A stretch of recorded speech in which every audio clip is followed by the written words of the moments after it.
I had been with Carrie for 10 years, best friends since we met at the age of 12 in high school. We had tons of amazing memories. We've traveled to several countries together and made long-term work for 3 years while separated due to studies. Last Thursday I proposed to her in St. Lucia, not in front of anyone mind you, I wanted it to just be private. She didn't say anything and I was thinking, oh shit, did I say or do something wrong? She started crying and said she had something to explain to me. She didn't want to marry me because she'd been sleeping with the coworker she said was just a friend for around 3 months. She said she rationalized it was just a thing that would pass, but it's continued, and she said she loves me so much. More than I'll ever understand, that I've helped her so much and she doesn't even know why she has done this. She said she loved me too much to marry me knowing she'd done what she did. She doesn't love the guy. It was just sex and she had been trying to stop the affair, but I proposed before that happened and she said she knew when I was kneeling that she couldn't marry me, not after everything I'd done for her, so she told me. I feel like my whole world has shattered. We had an awkward flight home on Friday evening and haven't spoken since. She has tried calling me but I haven't answered and I have until Monday off, so I'm just here. I've barely eaten. I feel like there's a black hole in my stomach draining everything I have mentally. I can't wrap my head around the fact that she was cheating, that she lied, that she hid it from me. My sister apparently had some words for her. I'm trying to pretend I'm okay, but I'm not. Every morning that I've woken up since last week Friday morning has just been bleak. I love her so much, but I've no intentions of getting back together. I don't think I would ever be able to trust her again, much less forgive her, for a very long time. My best friend brought a 6-pack yesterday and we drank in the evening. I cried my eyes out in the shower last night. I never cry, not even when my mom, who I was extremely close to, passed away. But I was sobbing like a child last night, and honestly I would have loved if my mom had been there to tell me it'd be okay.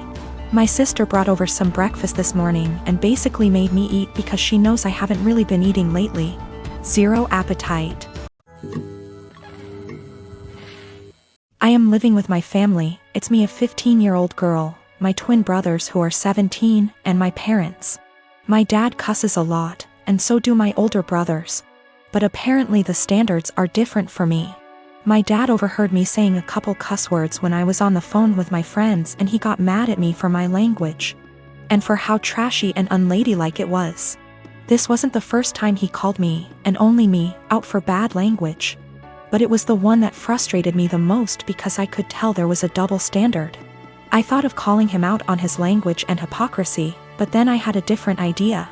I said that, yeah, it was a bad habit I was forming and didn't want to make a pattern, because if I got in the habit of cussing a lot, that wouldn't make me come off well when I start getting jobs or going to college.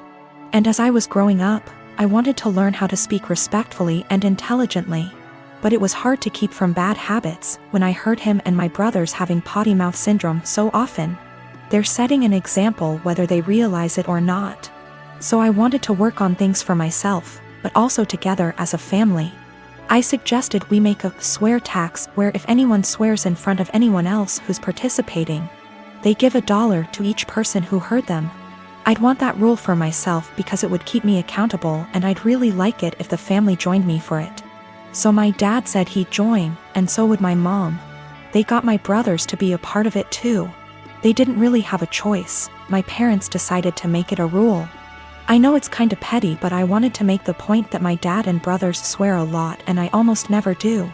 In the few months we've had the rule, I've gotten about $250 from hearing my dad and brothers cuss. And have not sworn once. It's kinda making my brothers angry because they often cuss when they're mad, and I ask them for money, so they get madder and cuss more. So I get more money until they shut up. My dad actually got mad at me too. He was having some drinks, calling his brother and talking. And I came over after and asked for $18. He actually said he wouldn't give me that much, and there should be a cutoff.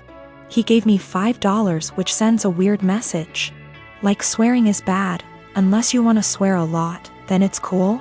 I did it because I know I swear the least out of my family, but I was the only one getting in trouble for it. I have a cousin, Kat, who got married to Henry early this year. We weren't close as kids. She was pretty spoiled and would always brag about how much designer stuff she has. Be really mean to people under the guise of just trying to help, etc. Don't go out of our way to interact with one another, but I do see her at family events and whatnot, and we make small talk. I'm engaged to Chris, who is a software engineer. He's co-head of his department at work with 2 other people, not too long ago. Chris was telling me about how they had some new employees and one of them sounded really familiar. He told me the name and I realized it was Kat's husband. Also, he and Henry hadn't met face to face yet. Kat and Henry had a huge wedding. It was really nice, but all she did for months is brag about how amazing her wedding was. The wedding stuff's died down now, so recently she started going on about how wealthy her husband is and what a great lifestyle they have. One of my other aunts celebrated her 50th about a week ago. I went with Chris and Kat was there with Henry. We were chatting and Kat was saying how Henry has a fantastic new job that pays even more than his previous one. Henry chimed in and said that they were already planning to buy a new house. Kat asked what Chris does. I said he was an engineer like Henry and he has a good job too, but I'll admit I left out where he works on purpose. She smiled and nodded, then said it's fine. She understands that I'm embarrassed and want to keep it quiet. So that was pretty much the end of our conversation then. When we were leaving, she pulled me aside and told me to let her and Henry know if we needed help with the wedding. Obviously I knew what she meant and it was just another dig, but I said, "Bye," and left. Literally 2 days later, I get a DM from Kat and she's furious, well, as much as one can be through text. That I didn't tell them that Chris was one of Henry's bosses. Henry was shocked to see him in the office and Chris made a comment, "Tell Kat OP and me don't need help but thanks for offering." Henry's really embarrassed and so's Kat, and she said that we made them look bad on purpose and if she knew, she'd have never made those comments. It was my duty to tell her and Henry. Chris and I had a really good laugh over this, but she sent a text out to the family group chat we have saying how she was blindsided by me. A few others said that what we did was petty and wrong. My apartment complex didn't do traditional trick or treating on Halloween. Residents were advised to set out pre-packaged individual candy bags on their patios / front door areas if they wanted to participate, but the traditional knock on door, physically hand strangers candy was not permitted. So, Halloween comes and the kids are all dressed up and each building has a scheduled time where the kids go door to door. I ended up having to work late, so my neighbor offered to walk my kids around with hers at our building's scheduled time. About 45 minutes later my kids came home with a small bucket of candy. 6 little goodie bags each from individual apartments that participated. Everything was fine. And my kids didn't say anything weird had happened.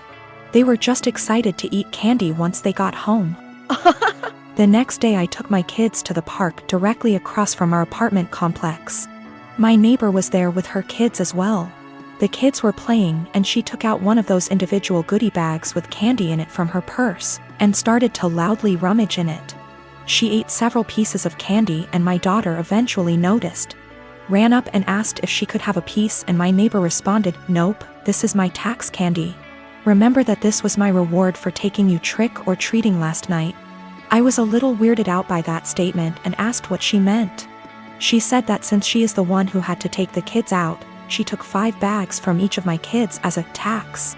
Her son then chimes in and said, "You only took 2 bags from us." She responded with, "But I'm your mom. I was doing OP a favor so they get a higher candy tax."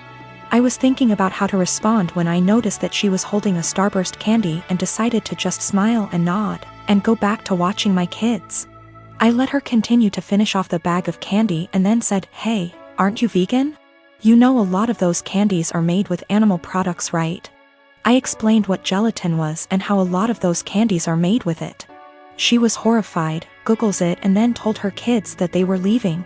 She said something about how she was going to be sick and stormed off. Now she's giving me dirty looks every time we see her and won't let her kids play if she shows up at the park and we are there. My husband thinks I'm an asshole cause I should have either not said anything about the gelatin or said something right away when I noticed. I don't think it's my job to tell a vegan what is and isn't vegan though, and she deserved it for stealing candy from little kids. When we got home from the park after the gelatin incident, I sat my kids down and asked why they didn't tell me that the neighbor took half of their candy. My oldest kid is 6 and my youngest kid is 4. 6-year-old explained that as they went door to door during their designated trick-or-treating time, she would have my 4-year-old grab 2 bags instead of 1 from each apartment for the majority of them. She explained it to my kids that they were grabbing extra bags for her to be handed over at the end as taxation. So either freaking way she was directly taking candy from my kids or taking candy from other kids through mine. As for the authenticity of her vegan sim, I may have exaggerated when I said super vegan when I first posted this. She claims to be vegan and is very in people's faces about the benefits, etc. It's 100% about the health side. She brags about veganism curing cancer, diabetes, even some mental health issues. I have never once heard her talk about the benefits for animals. She also sells herbal tea products, customized gym clothing, etc., so she totes a pretty big vegan lifestyle. If that makes sense. Now for the gelatin. She knows what gelatin is, she knows what it's made out of, she knows that there are obvious things that she can't eat.